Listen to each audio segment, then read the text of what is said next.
Hi, my name is Zacarias from Hispanidad Translations, and I'm here with Jason from Only Getting Better. Thanks, guys. Welcome. Um, we're gonna discuss some terms that I find important for our Spanish-speaking and Hispanic Americans, both in the United States and in Hispanoamerica, whether that's Mexico, Peru, Argentina, Colombia, even the Philippines as well. But I find it's time to have these talks and just to clarify some things, and to dive in a little bit into the Spanish Black Legend. So, let's begin with, I would say, these four terms. First, la hispanidad.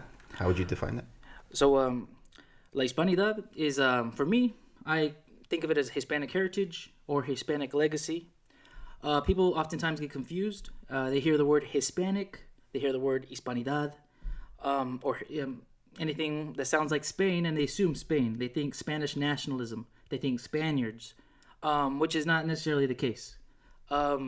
Hispanic is not a nationalism. It's a cultural. It's a subculture, I would say. So, for example, I'm proud to be an American, but I'm a Hispanic American. So, my parents are Mexican. We speak Spanish. We have a culture and a history that is Hispanic. And whether we're Native American, it's not a racial thing either. I'm half Native American. My father's Huichol from Nayarit. And just as Hispanic, from the food that we eat, from the lifestyle. So, Native Americans, Europeans, they can be Hispanic. It's definitely a cultural thing, and it definitely has its shared values as well. Honestly, it's traditionally Catholic, Christian.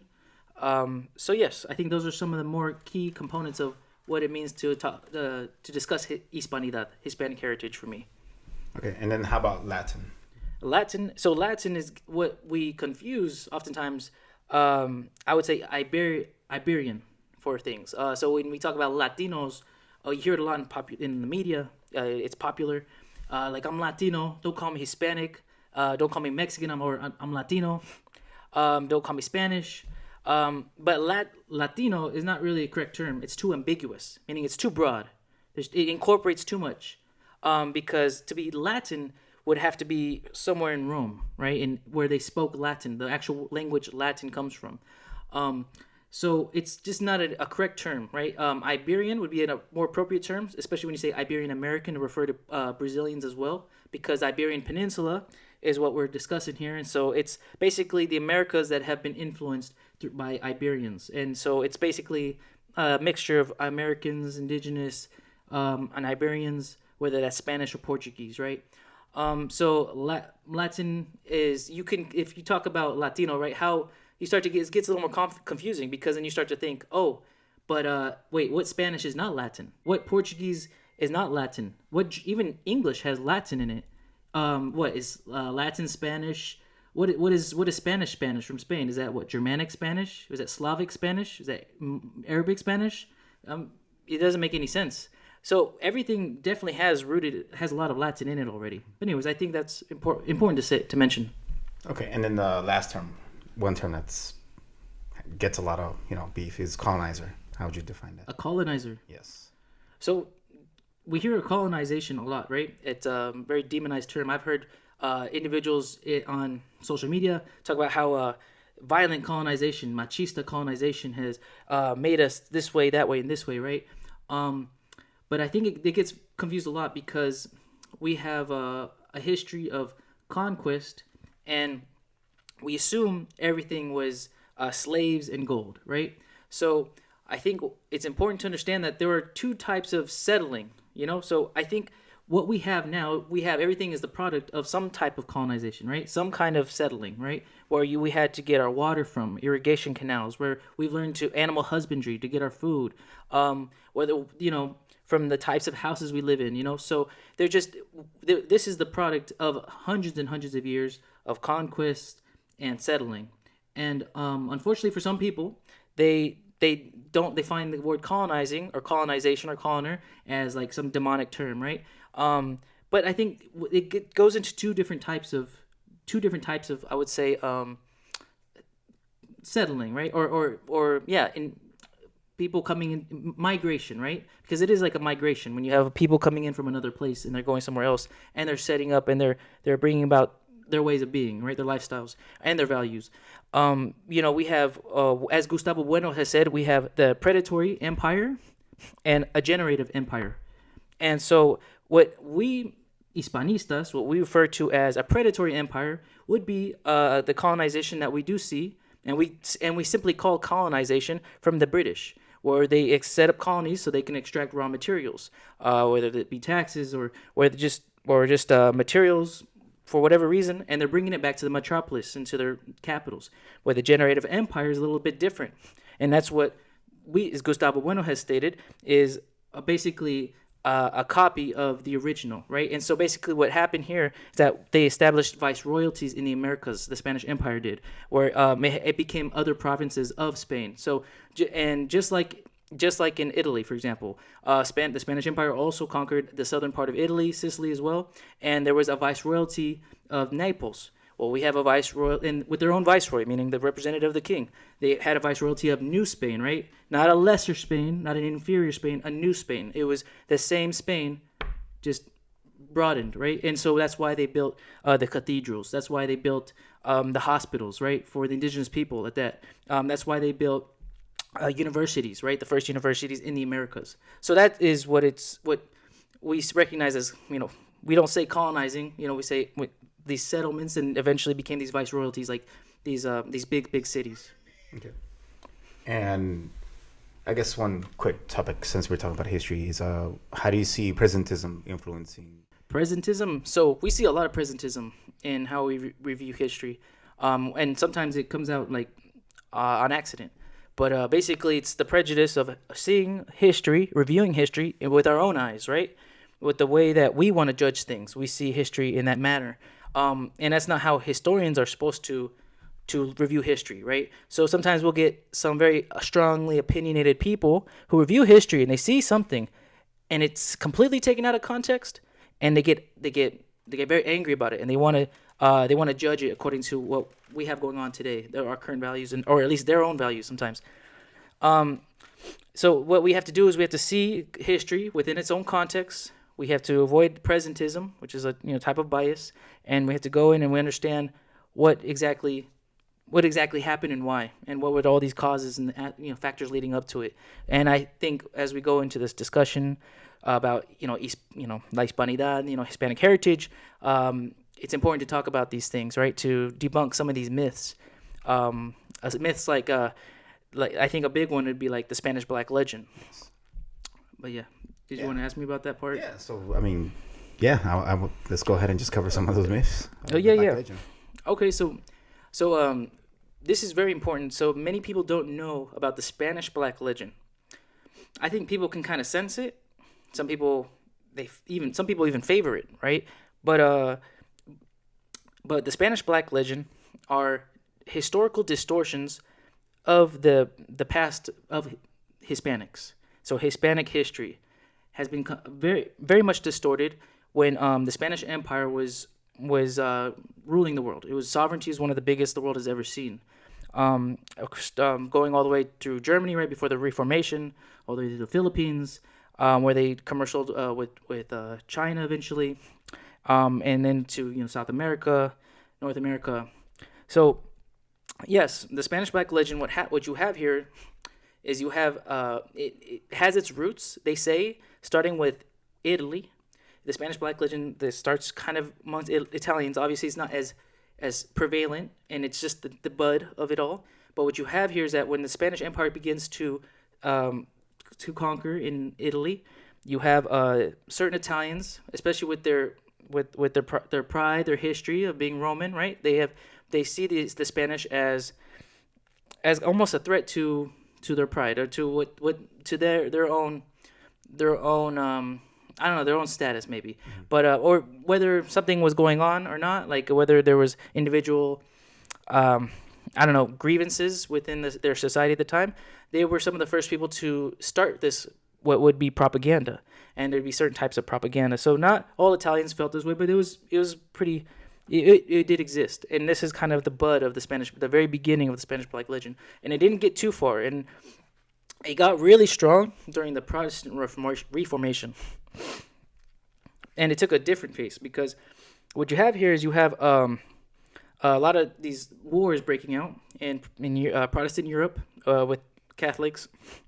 You have in Protestant Germany, you have the 30 Years' War. It was on fire. You had people killing each other in droves. You had Catholic Germany, Southern Catholic Germany versus Protestant Europe. And then you had the religious persecutions even within their own territories. You had in Holland as well. You see another page of Spanish Black legend coming out of Holland because they too became Protestant with Guillermo de Orange, William Van Orange, and yes, and so they were able to separate themselves from the Spanish Empire because part of this sovereignty was also belonging to Spain, and then also in England, and you see the English. I don't know how much I have to tell you. I think a lot of people know, but like King Henry VIII became started up his own church, split from the Catholic Church, so he could kill his wives, whatever. But yeah, he just or be with who he wants to be with, But basically, he you see a bunch of propaganda. You see Catholics being persecuted. You see vice versa when it switches, the Catholics take charge of England again. It kind of switches, like with Bloody Mary, But you see how like Bloody Mary, I think, is a good example, right? She's recognized as a bloody killer, but not like King Henry VIII or like or Elizabeth after her, right? So that's what I'm saying. Like, but yet you have under Queen Elizabeth, you have large atrocities as well. You have Catholics in hiding in England, and even up until recently, when England politically there were certain stages where you couldn't be Catholic, so yeah, and these are things that I've come to learn about all this Spanish Black legend. And so anyways, what has happened here is that there is this propaganda, right, that has existed, and I'm sure and it happens all the time with any great empire. The United States has its own level of Black legend, right? The Soviet Union there were people talking about the Soviet Union, talking nonsense about it, right? It's nonsense. It's propaganda that has what now turned into history for the Spain, at least for the Spanish history, because a lot of these myths and distortions go completely unchecked. Especially in the more English-speaking world that we live in now, it's become more. We've adopted the English version of history, and so we hear about things like the Spanish Inquisition. We think the worst, right? And which is not to say it didn't happen, but it was not the boogeyman like everyone is saying it is, compared to all these other both religious and secular atrocities that are happening at the time. But it's not exclusively Catholic nor religious, right? I think that's the overall point. But then you have other things too, like the conquest of the Americas. And so what you have too is that you have the Spanish Black legend, and it's talking about how there was a genocide by the Spanish in all the Americas, right? They just killed all the Native Americans. They're just looking to kill everybody, or you tear them up and all this and that. I mean, this was propaganda that was pushed almost immediately after the Las Casas brought out his Brevísima on the Americas, when he was trying to speak up against injustices that happened, knowingly. I mean, how would I say? Reasonably, I would say, for the Protestant world, they took these lies, because a lot of them were lies, a lot of them were exaggerated numbers. Were not millions of people, more people that existed on the earth at the time that he was talking about. But his point was to drive this home to make a social change for the Spanish theologians and the Spanish monarchs, and that way they can help and make some help with some of the injustices that were happening in the Americas, right? Especially in the Caribbean, I would say. But this Protestant world took the Brevísima. They made pictures of it, and the pictures it's kind of funny, because the pictures are like they've never seen any indigenous people in their life, so they all look like blonde and white, and they're supposed to be the natives, and they're being murdered and massacred by the Spanish, right? And you have then they have King Philip eating babies and stuff, and he's got tentacles. It's the weirdest cartoonish thing you see, but you see a lot of this propaganda coming out with the printing press being so popularized at that time. And so not only were lies talked about Catholics in general, but even more so on the Spanish Empire, who stayed very faithful to the Catholic Church at that time. Yeah, and then what would you say? So there is this Black legend being built, right? And from people who obviously don't even know what the indigenous look like. Mm-hmm. Well, what were the protections that the Spanish enacted for the indigenous? So during that time that's period? A great question. So I think it's ironic, right, that they're talking about a genocide by the Americas, right? Well, number one, there was no genocide. It was, you do have lots of deaths, right, by diseases and sicknesses, by antibodies that the indigenous people do not have. But let's be absolutely honest. If we're talking, remove the presentism, right? Just like we said, and the sicknesses and like the bubonic plague were just like 100 years before in Europe had wiped out third or 2/3 of the European population, right? You had all these, and we're not out here saying genocide because of a plague up there. But there's all kinds of plagues, and even before the Europeans came, there were plagues in the Hispanoamerica as well, or in the Americas as well. Indigenous people had their own, and there were plagues that were brought from the Americas that got accidentally transferred to the Europeans. It's something that happens. It's something that it's sad, but it's something that it's the reality. It's we had the COVID, like COVID. We have all kinds of sicknesses that just wipe out large groups of people. But to demonize a certain group of people for that, it would be like no different than trying to demonize like Chinese people for COVID-19 or something like that. That'd be completely unacceptable by the same people, right? So that's what I'm saying though, is that what you have here is accidentally these deaths occur. Yeah. Not all the people died though. Not everyone died because of it. And we can clearly see the indigenous population in Hispanoamerica, in Argentina, and even Argentina has its own story, right? After Spain left, right? But even them, they have more indigenous people than like the United States here or Canada, where you had this British colonization, and I would say the manifest destiny that came with, I would say that for me derives mainly from enlightened and Protestant thinkers. Which is a little bit different than like Brazil, right? Like Portuguese or the Catholics, right? That had a different type of thinking of evangelizing and humanizing the indigenous people. And yeah, there were atrocities. This is not to deny anything that may have happened or did happen. Clearly did happen, right? There were individuals who did terrible things, and even people with power, right? But what you see is you have in the chronicles, when you review the history, you have people being held accountable. People like even Christopher Columbus was arrested for torture and tyranny by the Spanish monarch, by Queen Isabel herself. But we're not told that part of the history, aren't we? We're just told about how Christopher Columbus was this evil person, right? And that we're celebrating all of Spain's atrocity, right? By this one figure, right? But you don't talk about how all these other examples of how the Spanish monarch made laws, created legislation to protect the natives, not just protect the natives, so that they could protect their property, their lands. I mean, things that even Emiliano Zapata brought up when he was fighting against the Mexican government. He was calling for indigenous groups to have their lands back that were originally theirs since the viceregal times, thanks to the viceregal times, if you think about it. So there's a lot of laws. There's a lot of las leyes de las Indias. We call them the recopilación de las leyes de las Indias that was made in like the 1680s that is completely been left over. Something that I knew absolutely nothing about too. Like, let's be honest, I'm not trying to make anyone feel bad or feel less for not knowing these. I didn't know these things too. I'm a translator. I'm a professional translator. And my curiosity took a turn on all this, the Spanish Black Legend and all this stuff. And, well, actually, before I start there, let me just go back to your final point about the legislation. I think it's ironic that we're saying that, it's genocide. Well, no, it's quite the opposite. Legislation protecting the Native Americans and their property. And we can even go even further. We start talking about the different excelling indigenous people, the noble classes, the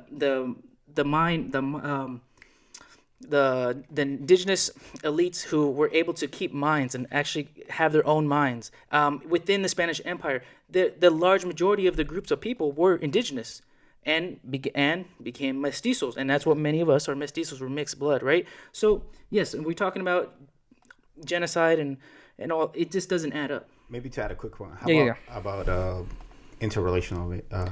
So from 1514 was the first official intermarriage with indigenous people, then was permitted by the Spanish Empire, by King Fernandez. I want to say. I think it was right after the laws of Burgos of 1512, but that's when it became more formalized. But they had been mixing already. But this is important too, because if you think about it, they're being Catholic. To be married with someone by the Catholic Church is for life, right? It's not something you should be playing around with. Of course, there's infidelities. Of course, you have people who did just like today. But that's the overall value of the society, right? And it was a very serious one. So to marry with an indigenous person completely humanizes them, but humanizes their whole family and you become brothers with this chief.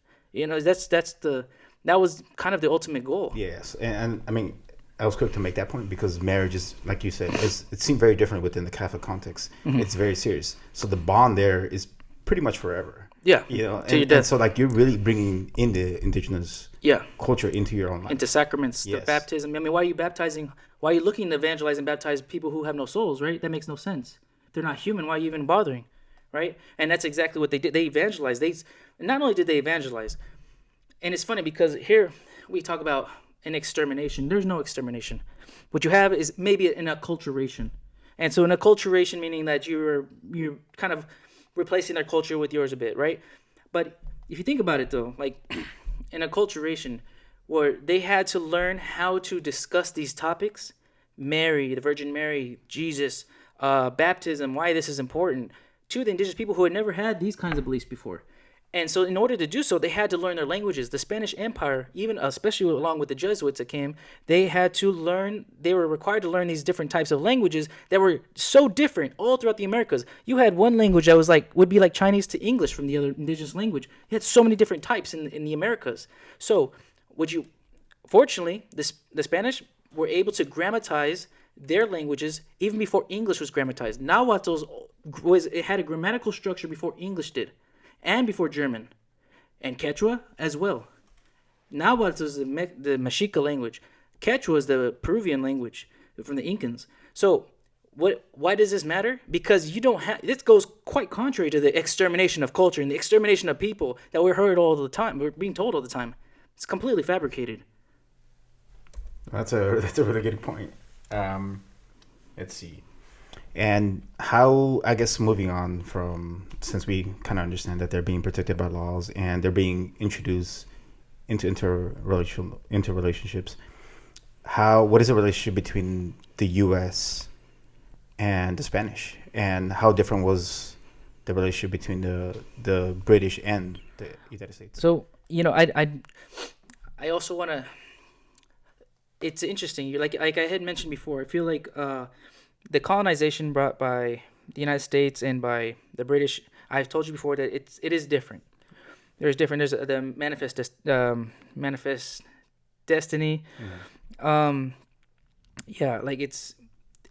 can clearly see it in the examples of California, where we live here.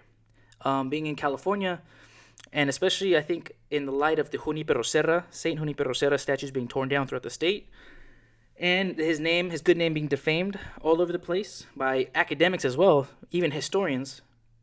It's wild that even historians go there. You would reserve that for activists, but yes, what you see, I think, is a good example of how different the United States, primarily Protestant and enlightened, I mean like even secular, right, versus the traditional Catholics that were here before them. And so, Junipero Serra was sent over to California along with Gaspar de Portola and to set up missions and towns, presidios, throughout California. Just like they had been doing in the Southwest for hundreds of years before. What you have here, you have rules and laws legislating how to evangelize the natives. You couldn't force baptisms, right? You couldn't force people into missions, right? And I think those are some myths right there. You couldn't. You had to learn the languages. And you had some indigenous groups coming in all at once, so they spoke totally different languages. And so Spanish obviously was practically the main language that was spoken in these missions and throughout all the Americas, because, as I said before, it was more practical sense, and which has benefited us now, Hispanics, whether we're Argentinian, Mexican, Guatemalan. That's what is our values and our language that unites us the most, right? But anyways, you have this going on. The Spanish in California didn't get in touch with every single indigenous person. It was very far from the main capital of the Viceroyalty, Mexico City. So to get supplies, to keep things running, it was very tough. And it was also independently run a little bit more. They had their own political leaders within the missions, the indigenous people. And this is in the 1700s. What other European settlement was doing something like this at that time? And so, anyways, they're also teaching in these missions. They teach irrigation, animal husbandry, lifestyle, things for them that were just common lifestyle stuff. Right? It was labor. It was work. They had requirements of keeping it to about 7.5 hours every day. It was not every day. They had days off. They had holy days off. In fact, I think someone made mention that they might have had more days off than we do now, and yeah, because of all these holy days. And so, anyways, these are things that could completely looked over, right? And so this work was we've been told was replete of forced labor. That's what we're told, right? That's the exaggeration we've been told. But in reality, what it was a negotiated relationship with the natives, and where their own work benefited themselves, where they worked and toiled for their own food, their own meals, and everything for themselves. Even a lot of their discipline too was within their own selves. So, and you also had the military. The military is completely excluded from these communities as well, and that was something that Friar Juniper had to overlook, right? Of course, we have talks of runaways being brought back, but honestly, it's something that it's not very uncommon even till this day. If I were to run away from my responsibilities till this day, or I would be pulled back into it. I can't just have a child and just go, right? Like there's things that we're called in our societies to uphold, to have, we're just held to a standard like that, right? So this was also at that time it was just something that happened, right? Every once in a while. It wasn't all the time, but it was every once in a while. But what historians or what activists like to do is they try to get these individual isolated events out of like a huge time frame. You have only certain events and the incidents, and then they try to milk it. And that's what I said in a podcast way before. I said they try to milk all these little individual cases as if it happened all the time. Mm-hmm. But in reality, if you start to look at things like that, we see how many deaths happen over here down the street. You heard someone got shot. You would think it's happening in every single block, like everyone's getting shot every single day, right? But that's part of why we do the work that we do, right?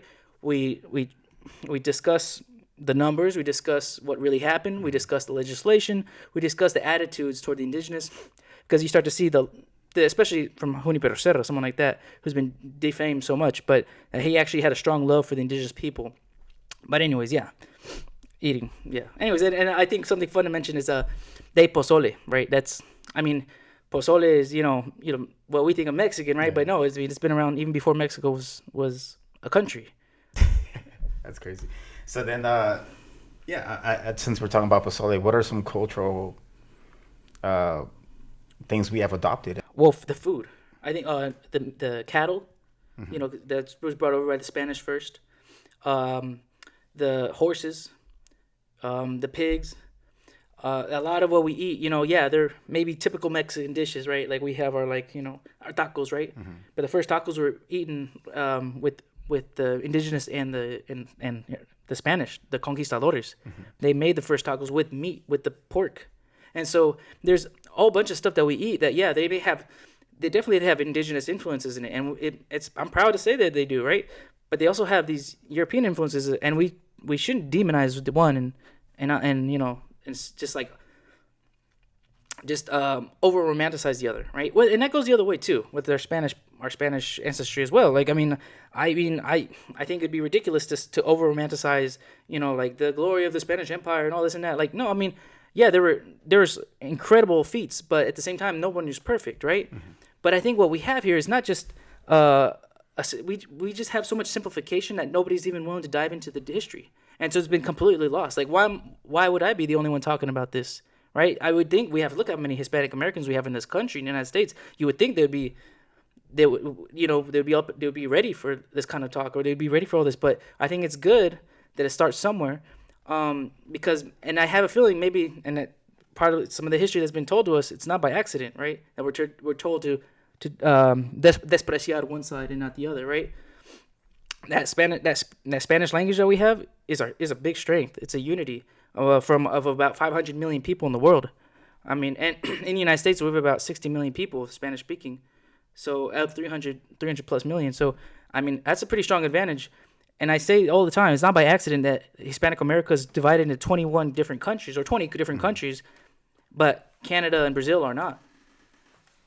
Because they had more people, historically, they've had more of the fear of Spanish speakers. What is the Hispanic heritage and history in the United States? So, as I had mentioned before, California was brought into the Spanish Empire. It was kind of explored before, but it was brought in around the 1769, before the United States was even a country or independent. And Yes, and so, but this whole southwest of of Hispanic America, the south and the west, I would say, from Florida, Arizona, Texas, um, in New Mexico, Arizona, California, they were all settled in different ways, right? By different in different times, and even earlier than California. From Don Juan de Oñate, a very controversial figure, till and even in many other places explored, even though they weren't settled, because as again, it was some terrains were very hard to get settled, towns going.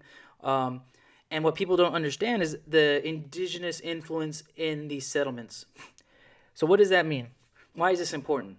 It's important because we're constantly told this narrative of how it was the Spanish versus the brown people or the indigenous people, right? Like, but that's not always the case. That's just for the movies. What you have is in the Spanish Empire, you have it incorporating the indigenous person from the neophytes from really early on, and then from their descendants onward, and their descendants becoming people of great power in some cases. Even Don Juan de Oñate is a good example. His wife was the great granddaughter of Moctezuma, the Aztec emperor, and the granddaughter of Hernan Cortes. So, and that's the guy that hates indigenous people. People don't even know that his battalions were full of indigenous Tlaxcalan allies, the same descendants from the allies that won in the conquest a few years before that. So yes, did he have his own incidents, his own issues? Yes, he did. But I guess that's for a different discussion, right? But to call him just a genocidal racist is not necessarily true, based on race at least. So, anyways, you have these types of allies, indigenous allies, participating in the expeditions and explorations in many occasions. And so, what you see like Nahuatl names in different areas of Mexico to this day. And why is that? Because not these areas weren't necessarily Nahuatl; they weren't Aztec areas. No, it was because the indigenous allies that helped in the conquest against the Mexica Empire, the bloodthirsty Mexica Empire at that killed way more people than the conquistadores, the Spanish conquistadores from the peninsula were killing. I mean, they were doing it routinely, but yet, and that's why they were able to develop and build these allies with all these indigenous people so quickly. It's not just the guns, germs, and steel like we're told all the time. No. Without the indigenous allies, none of this is possible. With the Spanish conquest of the Mexica Empire is seen as a European accomplishment, not only is it that, it's also an indigenous, it's a Native American accomplishment, where they were able to defeat their oppressor. And many of them saw Hernan Cortes as a liberator. Funny how that can switch, how a flip that is. And so you have here, Hernan Cortes is no saint, okay? But you have a very complicated man who built the first hospital in the Americas, the Sacred Heart of Jesus Hospital in Mexico City, and that's for indigenous people as well. Who was the greater number of people in the armies of the conquest and in the general population afterward? You have different types of societal institutions like the Guayaquil. You have that were indigenous institutions before that the Spanish merely adopted. You have the Mita in Peru.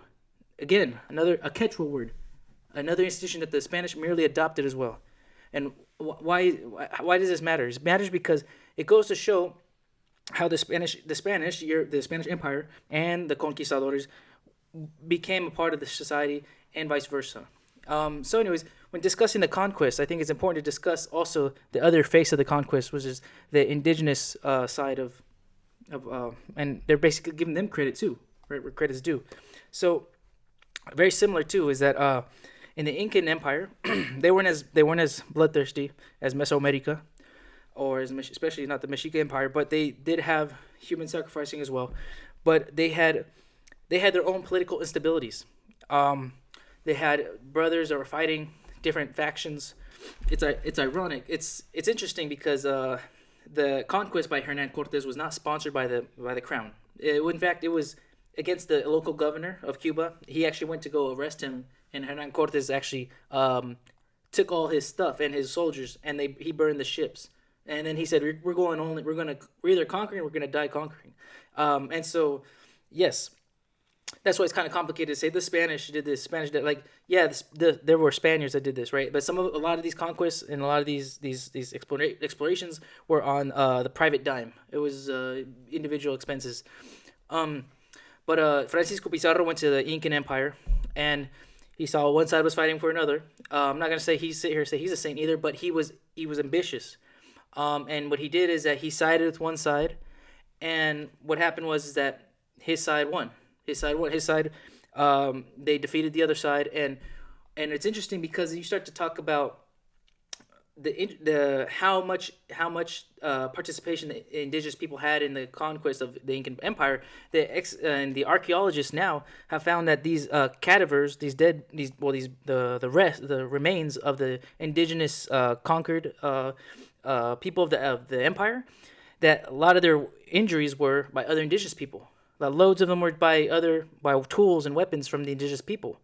Everything that they've been recording and archiving has been correct. And also verified by these remains, and that's just one of many things. Especially in the Incan Empire, I would say is one of the more loyal Hispanic countries. Peru is one of the more loyal Hispanic countries throughout history, and also one of the more wealthy ones too. And you start to see that how many hospitals were built in that area. I think there was like 5 in Lima by itself. You start to see just how much they were building almost immediately. And yes, thanks to the Incans, right? Thanks to the Incans that supported the Spanish. And they were rewarded too.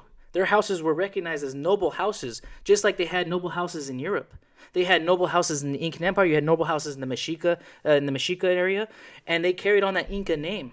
You have people, came down to the point where this lineage was respected for generations, where you had even Spanish elite families like the Loyolas that mixed with the Incan families after generations. So you have like these weddings painted and with their noble families' houses finally aligning together. I mean, it's incredible, but this history is not talked about. Why? And you know why? It's because we're told it's all just slaves and slaves and gold. And then people stop doing the history. Yeah. They feel disenfranchised. And do you also feel like there is a sense that before these colonizers, before the conquest, it was all peace, right? No. There's this absolutely not Russellian assumption that there's just this perfect harmony. There's no problems. Like they came and brought Western civilization, imposed it upon them, and conflicts just started arising. I'm so glad you brought that up. Rousseau's theory of the noble savage, and it's basically the idea that without traditional thinking, without traditional education, everything would be at peace. It would be like Adam and Eve right before the fall, or before the kick out of paradise, right? It's not, absolutely not. And the evidence is all there. Archaeological evidence, everything points against that. You leave people together without any education doesn't necessarily mean you're gonna have like peace in the land. Like it's naive. It's naive, and it's naive to think that the indigenous people were like that before the Spanish came. Absolutely not. You have, and as I said, I think that's another one. I think, right, the whole indigenous people killing other indigenous people, and another one too is very interesting is that there was challenge, right? Some people want to bring up like, oh, maybe the Spanish just made all this up, right? All this conflict, they made it all up just they could gain power, right? Divide and conquer, right? I've been told that too, and then you start to see like, wait a minute, a lot of the accounts that they're telling are being more verified with the more archaeological evidence that's being provided now. Like I remember there's this one structure of skulls, human skulls, by the Mexica Empire, right? And it's like 2 columns with a whole wall of skulls, right? Built all by skulls. So that means you need hundreds of people. And they said that the Spanish had said they'd seen lots of these, but as we've been told, as we know, because it did happen, they went and they destroyed many of these displays, and whether they're goddesses and their temples and all these things that they found extremely demonic, right? They destroyed these things too, but some people were questioning if that was even a thing. Like, no, they just made all this up so they can just take over everybody, right? They can just like rape and steal everything. And then you start to, but then recently, a couple years ago, an apartment complex collapsed from within, and they found another one in Mexico City. Mm-hmm. And so it just totally verifies. I mean, it's constant. The truth is there, right? And I think it's a hard pill for some people to swallow. But I think I might have mentioned in the past that a lot of this anti-Spanish hate, right? Like, I'm not Spanish, right? But it's kind of to me it's a little bit it's naive, and I think it comes a lot from our nationalisms that we feel. That I think nationalisms get in the way of us being able to tell the truth about our history, the truth about our culture, the truth about our faith and our values, honestly. We can't tell it honestly with these nationalisms that sometimes get in the way, right? You can love your country, and I think it's appropriate that everybody loves their country because, I mean, what else are you going to do? Destroy your country? No, it's good to build, and build, right? But at the same time, don't let that get in the way of you being able to tell the truth, right? And I see that, as I said before, with the whole California thing. Oh, and the whole California thing, too. I forgot to answer that question about how the indigenous, what the difference is here, right? So you had by the Spanish Empire, right? After the Spanish left, Mexico wins its independence, right? Spanish gets kicked out. So the sovereignty comes from being very big with Spain, right, to being very small with Mexico, and which emboldens the United States to take the United States, the rest of what we now have is the United States, the Southwest that belonged to Mexico, and to start a war with Mexico. Something that wasn't tried when the Spanish Empire was all one, because it was a much bigger sovereignty, much scarier boogeyman, right?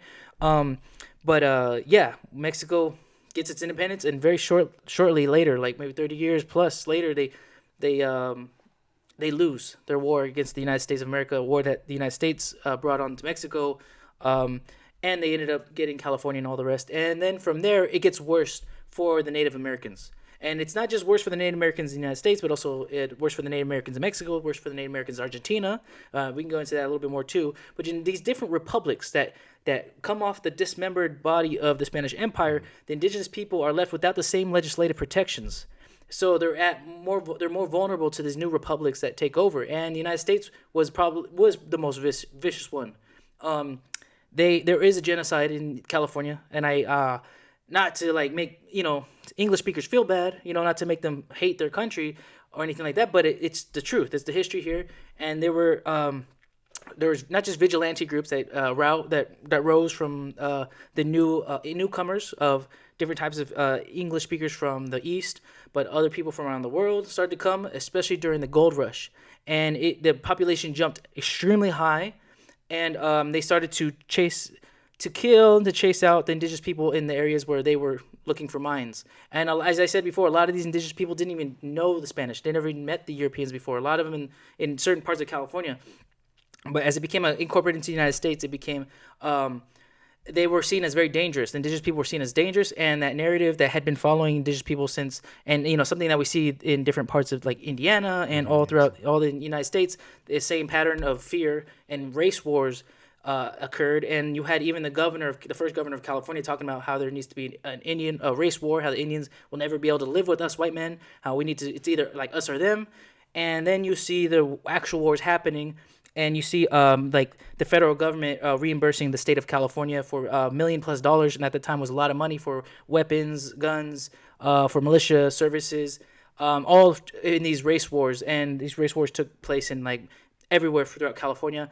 And unfortunately, Hispanics also were killed during this time. And this is the time period we're talking about, like Joaquin Murrieta. A lot of Mexican Americans, Chicanos, know about Joaquin Murrieta and how he had his basically he had his wife killed, and he had his stuff stolen, his brother killed, and how he became a vigilante afterward, and like he was like a bandido, and he was killing people almost like a serial killer he's painted as. But it's during the same time period where a lot of Americans are also coming from the Mexican-American War, where you have in Mexico lots of indigenous and Spanish speakers fighting in this war, and they're coming to California and seeing a lot of the same faces, a lot of the same types of people, and they feel that they're soldiers. And so you have them moving into this new area, and they're wiping out the indigenous population a lot. And a lot of these indigenous groups don't survive, and there's just a lot. The chronicles go on and on and on. A good book to read about this. Not a good book to read about the missions, but a good book to read about this time period. It's called American Genocide, I think it's 1848 until 1870. It's this a little general clip of it, but it's during the gold rush basically, and he goes on and on, talks about what the politicians were saying, what they were voting on, the laws against the Native Americans to make their life like harder, a whole bunch of stuff. So it's kind of it's a ruthless book, but to get light of the differences of the Spanish Empire and what they were doing, and the Protestant enlightened thinkers were doing is very different. And a quick note: we'll provide a link for any sure. Books that are mentioned. Oh, for sure. And then so one thing you mentioned is that with the Spanish being kicked out, all sense of litigations that were protecting protecting the indigenous also left with them. Yeah. So that's key to remember, because when you have a certain group leaving, you're having their culture, every way of being leaving with them, and the remnants that are kept could either be nourished by the incoming culture, by the incoming laws that are coming in their way. So what are laws that came with the British that really just changed the way, or maybe not the laws, but the customs and the way they treated the indigenous? Oh, well, I think one that comes to my mind off the top of my head in the Shasta County, there was a lot. There was rewards for heads of indigenous people. I mean, and that's right there is financial profitability to kill. I mean, that's. I mean, that's gets. I don't get any more direct than that. And then you have all these other laws that came into place of orphan children being turned into servants, and so you had certain vigilante groups go in and kill families to get the children, and they were really seen as like pests. I mean, it was a different mentality. They were seen as like we would see rats, right? That's kind of the thought of process for a lot of these newcomers. There were stories told by mountain men, these militia groups, mountain men that one would come across another and they would brag about how they killed some indigenous person up on the way, and it was just kind of like nonchalant talk. What's the name of the football team? Is it Redskins? Oh yeah, the Redskins. I don't know if they call themselves that anymore, but yeah. But that's just an example of the culture kind of just. I mean that you didn't necessarily have the case with the Spanish. No, so you did have. I mean, we did have. They did have like these pictures, caste system. They call them caste system. But they weren't. But they weren't defining everyone's potential by these pictures, right? Yes. They were observations, like we make observations today. You see someone that's different color, and this is a person different color. But it's not just to dehumanize them. It's just that we observe things, Yeah. And you had that in Mexico, but which is ironic though, because sometimes that gets brought up like, oh look, they have caste systems. They couldn't leave that caste. You're like, well, not necessarily. They were mixing with the other caste. Look how much mixing is actually happening in this other caste. A lot of the mixing was not allowed in the United States up until the 1960s, where they couldn't even marry, black people. And so I was like, but this was already happening for 500 plus years. I said, you have also like. I look at it differently. Like, look at all these different types of people: mulattoes, mestizos, chinos. All these different types of people. That has been happening for a long time. And in fact, if you want to get even deeper with it, if I really want to tackle it, well, look at how many rich people that are of color in these pictures. Look how the aristocracy of the African woman, or the aristocracy of the indigenous woman, the rich African American woman, and their children, and they're with, and then look at the poor Spanish white guy. It's like it's interesting. It's all over the place. Yeah. So yeah, to be self-made is a bit different within the Spanish Empire. Yes. It was a very different experience. Yeah. And it's not all European experiences are the same. Yeah. And I think that's where people go wrong generalizing often. It's interesting you say that, because we're directly a product of being mixed. Oh yeah, absolutely. So, and you both. Yeah. Yeah. It's if it weren't the case. I mean, if they. I mean, we wouldn't know if we actually would exist if the Spanish had a different way of interacting. I'm glad you brought that up, because there is a mentality in Hispanic America right now, from Mexico all the way to Argentina. There's a subordination that people feel. They feel like they're like, oh, like we're so poor, like, oh, we don't have nothing to like be proud about, like, oh, I wish the English had conquered us, not the Spanish, the lousy Spanish, right? Like, they didn't bring anything. They only brought us disaster and poverty, right? And I've been told that all kinds of times, and I'm like, but you probably wouldn't even be here. You ancestors probably wouldn't have even survived. You see these different areas. They're just like they're like, if you check the United States, like where are the indigenous people? They're barely in reservations. They barely survived the reservations too, because a lot of the reservations, they're not like how they are now. They were, when they were first set up, they were like little concentration camps. People had very little food coming in. It was a lot. There's a lot going on, and so that's what I'm saying, is that like, yeah, people don't really know the full story. And it's interesting because I remember a guy, a history teacher at that. I'm not gonna say names, but I remember he was telling me, we were getting to this talk. He didn't like some of the things he had to say. He thought I was like some kind of Spanish national, like some fascist or something. I'm like, dog, you don't even know. Like, that's not what I'm doing here at all. But he was like getting really concerned. He was like, yeah, well, like, look at all this poverty. Like, this is because of the Spanish. He said that, and I said, no. I said, in fact, I said Mexico City was richer than Madrid at one point. I said Mexico City was richer than the United States, and their they had more population sizes than like Boston at one point when they started doing the first census. I said they also was only it was competable. It was competing with London and Paris. I said that's what both the Spanish and the indigenous built together, right? And he said no, that's because of the Aztecs. They were so rich. And I said, wait a minute, but didn't you just say that they're poor? Wasn't your original argument that it's all impoverished? No, you're exactly playing into my point. That under the Spanish Empire, it was flourishing, and you start to lose. They lose after they get their independence, after the Spanish Empire gets dismembered into various fractions of various republics, and they start to, obviously, as we see, the poverty that comes down from losing half your territory, from getting beat by the United States. It's a very different. Those are different reasons.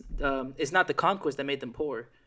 And so, and I think that's why I like to talk about the conquest in general too, because as I said before, the indigenous people participated in these conquests in the Incan Empire, right? I think that's going back to that, right? You have their lineages. Another one too is that in the Philippines, the Filipinos, I feel like, are also they feel subordinated too.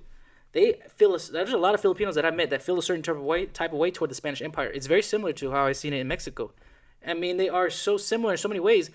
We'll probably even have the same cousins. We probably have the same descendants. We're very similar to the Philippines. They have Spanish blood in them. A lot of them do too, mixed just like us. Not only do they have the Spanish blood, they have indigenous blood too. Tlaxcalan allies also accompanied the Spanish. They were the Spanish Empire. They went to the Philippines and beat the samurai in the Philippines, in Cagayan Islands. And they don't. But we're not. This whole anecdote gets lost. So I think that's another important thing to make, is that our Filipino brothers also went through a similar situation too. But that's a whole other rabbit hole that I could get into. And it's funny you said that, because I immediately can bond with a Filipino. Whether it be like we're culturally very similar. And so what would you say? How can we unify or become? I think the history needs to be told correctly, because that's part of the problem. The Filipinos, they feel like, at least for them, they feel that they were just like oppressed, raped, and violated by the Spanish Empire for 300 years, right? That's the same story that they're being told too. And it's a little different because they have also had a lot of English. The United States has occupied them too, right? And it's kind of like us in the Southwest here in the United States, I would say. But I don't know how much you know about their Philippine history, about the Spanish being there and the independence the Philippines got from the Spanish Empire. But it was funded and it was supported by the United States government. So the United States decided to say, hey, look at we're trying to get Cuba independent. We're trying to get the Caribbeans independent. The Caribbeans independent. Let's get you independent too, from Spain. The evil Spain. So they started shooting out propaganda. Some of the propaganda you can see now is like some like guerrilla Spanish guy. He's taking and all the girls in Cuba like cartoons, right? So they started doing the same thing for the Philippines. But the Spanish didn't really put up much of a fight. Like they just left. And when they decided to agree with the United States, okay, you're gonna be the middle guy here. We're gonna give you the keys to the Philippines, and you're gonna give it to the Filipinos, right? No, the United States kept it. Said no, we're gonna stay here, and they ended up emptying out their banks that they had from the commercial for hundreds of years, that they've been the main commercial entry point from China. Then they've been doing business with. So they had lots of money, lots of gold, and lots of money over there, and they lost a lot of it. And the president of the Philippines was so mad. That he had become a Mason along with a lot of the other Masons that he became friends with in the United States. He said, I'm leaving this. This is everything you've been telling me. You guys just played me. And then he ended up even going to the funeral of the Spanish king and saying that, and everyone was surprised to see him. Like, didn't you get independence? Why are you here? Don't you not like Spain? It's like, no, under Spain we were seen as citizens, but under the United States, we suffered, And so he even admitted it himself too in his older years. And there's it's pretty amazing, right? And then you start to see the folclorico, baile folclorico. It's all throughout Hispanoamerica. It's in the Philippines too. The dresses, the foods, the languages. Another language that the Spanish were grammatized really early on was Tagala, and they had so like they were making these languages. They were grammatizing all these languages for a lot of local populations, like in Guarani in South America. And also they're participating other indigenous names I could drop, like the Guaranis, the Otomis against the Chichimeca conquest, where you had a military general for the Spanish Empire. He was indigenous, I can't pronounce his name, Chochicochimitl, and he was ended up. I know I butchered his name, but it's a long one, right? He has a Spanish name too, a Castilian name, but he was a general. He was and he fought in the Chichimeca conquest, right? The Chichimecas was another indigenous group on the outskirts, and they were very ruthless too. They're also cannibals, also, and the Otomís helped the Spanish Empire in these wars. A little bit after the Mexica, the fall of Tenochtitlan, a little bit after that. But he was known to even cut off the ears of Spanish gunmen who didn't obey his orders. And so I mean, to talk about the social stratus was more important regardless of race. So, as you know, I'm Guatemalan, and what would you say we should do within the Central America to kind of build strong unity? So I don't think we all have to be the same country, and I think people get that mixed up. They're like, he wants everyone to be Spain again. Like, no, that's not what I want. But I do think that we need to start sharing intel, resources. I think maybe develop a union would be a good start, like the European Union has a union. Europe is extremely different. Each country they've been at war for way longer than we have ever had any wars in Mexico against, Argentina versus Paraguay. I know there's been a lot of wars, and unfortunately that's one of the outcomes of the dismemberment, the fall of the Spanish Empire. It was an actual fall and an actual collapse of a real classical empire, the last classical empire. And so you have a lot of these remaining municipalities fighting amongst each other, and there was a lot of fratricidal wars, brothers killing other brothers, and that did not happen before the fall of the Spanish Empire. And a lot of these fratricidal wars were also propelled by outside foreign interests. So I think it's important that that we stop being so subordinated in our way of thinking, that we appreciate our culture, we tell the truth about our history, we tell the truth about the Spanish Black Legend. And I think that maybe, if politically, in a larger scale, I think, a union for those Hispanic American countries is great. Also, being here in the United States, we have a little differently. We're kind of outside. We're a little bit like outsiders, right? Because we're English speakers, but we're Hispanic Americans. But I think I think honestly we can propel even our own United States country forward with a lot of might, especially with our values. Yeah, and it's like for me, for example, like since we built a strong friendship for a long, long time. Like, I'm down to rep a Mexican flag. Like, I'm not afraid to rep a Mexican flag. Yeah. Beforehand, maybe 10, 15 years ago, maybe not at all. And because there's always this running jealousy of some sort, right? Or within each individual country, like, oh, I can't, if he makes it, I can't make it. Yeah. There's this zero-sum game always happening within these Central American countries. And so if he makes it, I can't make it. So I had to bring him down somehow. And like you said, the only people who enjoy watching us are the people in power. People who can... People outside of our culture. Exactly. They I think there's... Yeah. I've told people, you know who loves that you hate the Spanish so much? Are these people, these historical rivals. The Spanish don't hate it as much as these other people. They don't... Nobody else loves it more than they love it. You may think you're repping Mexico, you're repping your country, Colombia, whatever it is, by talking shit about the Spanish. No, in reality, is you're just showing your division, and you're just showing how weak we are divided. And it's that people are your rivals. They love that. People who don't understand your culture, they don't understand your values, they don't understand your language, they love it. So that just letting you know. And it's the same. I mean, so not only say you don't talk about the Spanish, but you talk about the Mexicans, you talk about the Central Americans. Mm-hmm.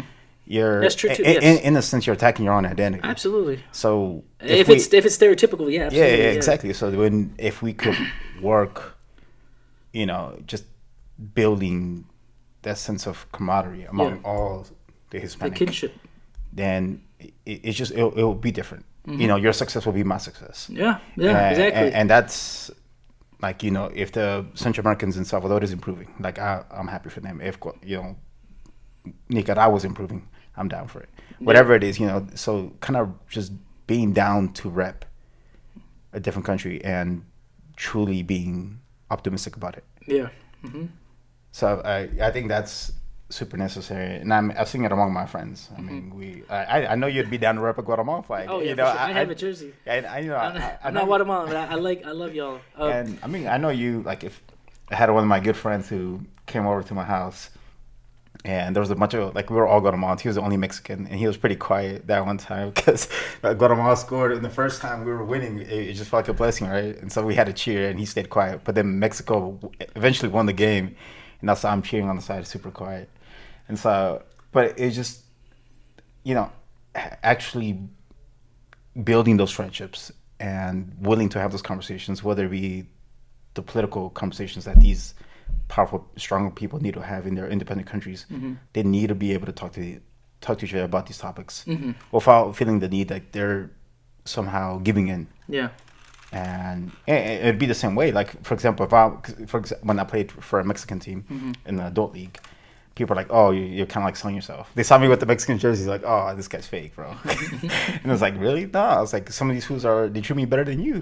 So I was like, "Nah," And so just truly don't be afraid to be looked at differently if you want to build decent relationships with different kinds of people. Yeah, I call it the narcissistic differences. Like, oh, I'm so much better because I have mariachi, right? You're like, brother, like most of what your culture shares with your southern, the southern part of your country is very much more like the next country over is in the south than it is in the north. It's like, but what really does unite us is our language, our values, our history, oftentimes even our own DNA.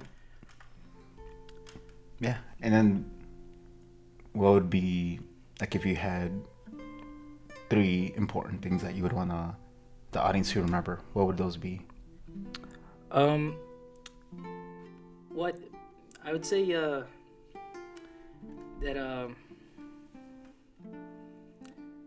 well, not to hate yourself. I think that's number one. And that goes even for people who I would assume would be historical rivals of ours. WASPs, right? White Anglo-Saxon Protestants. I don't really like to demonize people based on generalize them like that. But just historically, I can see a lot of people online getting upset. Being kind of told these things, and I wouldn't even want them to hate their own country. I wouldn't want them to hate their families. I think that's also just to let them know right now that I think building even our country in the United States, it's the United States. We're gonna have to be united, right? Like it's, despite our differences. I think for the Hispanic people, I think a lot of them belong to countries just like our country here in the United States. We know that things are not going well. Our leaders don't always represent us well, and so I think for them, what you see is you do see a high uptick of Black legend just nonsense being spewed from these fools. Some of these people they seem like they're senile too, and they're speaking just absolute nonsense. I mean, talking like the Venezuelan president, I'm talking the Mexican president, I'm talking about the Peruvian president, I'm talking the Bolivian president, I'm talking all kinds of presidents out there that are just saying things, right? That honestly, it just hurts. It just hurts them. It hurts them more than it makes things better. So I would say for the Spanish-speaking people, para los que hablan español y viven en esos países hispanoamericanos con los presidentes que hablan disparates en contra de España y de su hispanidad, que continúen con su lucha por la unidad de nosotros y que los queremos mucho desde California y que somos un pueblo con los mismos valores, la misma historia, el mismo espacio y el mismo idioma. Y bueno, I think that's about all I would like to say. Thank you, Zacarias, for bringing a wealth of information and putting yourself out there. I know it's not easy. Thank you, dog. I appreciate you.